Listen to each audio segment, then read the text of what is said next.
Air defence സംവിധാനങ്ങൾ ശക്തമാക്കി Iran.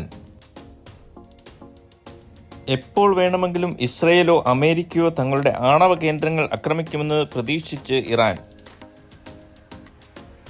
ഇനിയുള്ള എല്ലാ രാത്രികളും ആക്രമണ സാധ്യത ഉള്ളതായി ഇറാൻ കരുതുന്നു. ഇറാൻ ആണവരാജ്യം ആകാൻ പാടില്ലെന്ന ട്രംപിന്റെ പ്രസ്താവന ആണ് ഇറാനെ മുൻകരുതലെടുക്കാൻ പ്രേരിപ്പിക്കുന്നത്. ബ്രിട്ടീഷ് മാധ്യമമായ ദി ടെലഗ്രാഫ് റിപ്പോർട്ട് ചെയ്യുന്നത് തന്ത്രപ്രധാന കേന്ദ്രങ്ങളിൽ ഇറാൻ എയർ ഡിഫൻസ് സിസ്റ്റം വിന്യസിച്ചു കഴിഞ്ഞു എന്നാണ്. ഇറാന്റെ പല ഭാഗങ്ങളിലായി പുറംലോകമറിയാത്ത ആണവ കേന്ദ്രങ്ങളിൽ പോലും ഇറാൻ സംരക്ഷണം ശക്തമാക്കി എന്നാണ് റിപ്പോർട്ടുകൾ. അമേരിക്കൻ പ്രസിഡന്റ് ഡൊണാൾഡ് ട്രംപിന്റെ പ്രസ്താവനകളാണ് വീണ്ടും മിഡിൽ ഈസ്റ്റിൽ യുദ്ധഭീതി ഉയർത്തുന്നത്. ഏത് ആകാശാക്രമണത്തെയും ചെറുക്കാൻ ആന്റി മിസൈൽ ബാറ്ററികളും റഡാർ സംവിധാനങ്ങളും ഇറാൻ വിന്യസിച്ചു കഴിഞ്ഞു.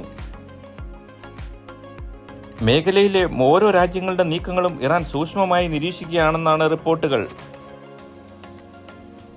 ഒരു സാഹചര്യത്തിലും ആണവരാഷ്ട്രമാകാൻ ഇറാനെ അനുവദിക്കില്ലെന്ന് നെതന്യാഹുവും ഭീഷണിപ്പെടുത്തിയിരുന്നു. ആക്രമണ ഭീഷണികൾക്ക് നടുവിൽ റഷ്യൻ വിദേശകാര്യമന്ത്രി ഇറാനിലെത്തി.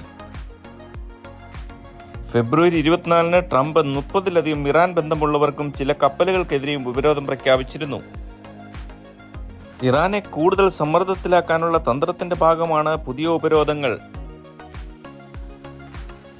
യുക്രൈൻ റഷ്യ യുദ്ധവും സിറിയ യമൻ പുരോഗതികളും എല്ലാം വിദേശകാര്യമന്ത്രിമാരുടെ ചർച്ചയിൽ വരുമെന്നാണ് സൂചന.